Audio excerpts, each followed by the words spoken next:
Hey everybody, it's Michael with 4G Woodcrafts. I just wanted to go over real quick how I did my spoil board on my Bobs CNC Evolution 4. I just finished it up today. What I did is I got a full 4x8 foot sheet of half-inch MDF. I cut the bottom one to specifications and it's on Bob's website. It fit perfectly. Like you saw in my other video, I flipped it upside down to mark the holes. Everything lined up fine with that. Once I had the gantry on, I mounted the spoil board. Now, I have the T-tracks, and I'll post a link in the description of which ones I used.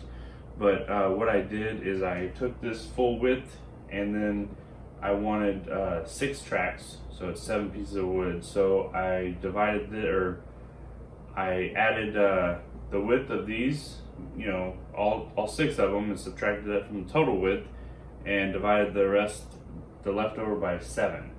And that gave me the dimensions for each one of these. I set it up on my table saw and just ran it through.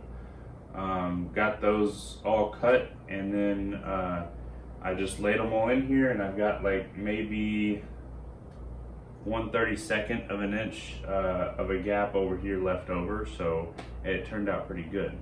I did countersink screws for here, and I also put I cut 1/4-inch strips of plywood, or the same width as these, but 1/4-inch thick plywood to put under here, because this is 1/2 inch and my T-tracks were 1/2 inch also.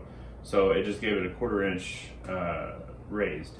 And then I countersunk all of the screws through the plywood also.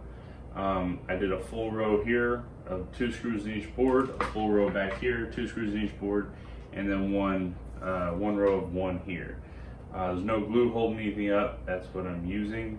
And I use the screws that came with the T-tracks to mount those down.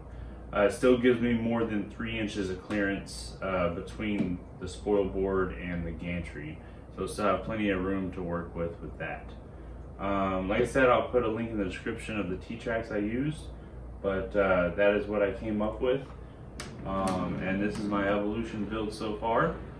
Next I'll be doing the wires for my control box. It's going to be separate from the machine.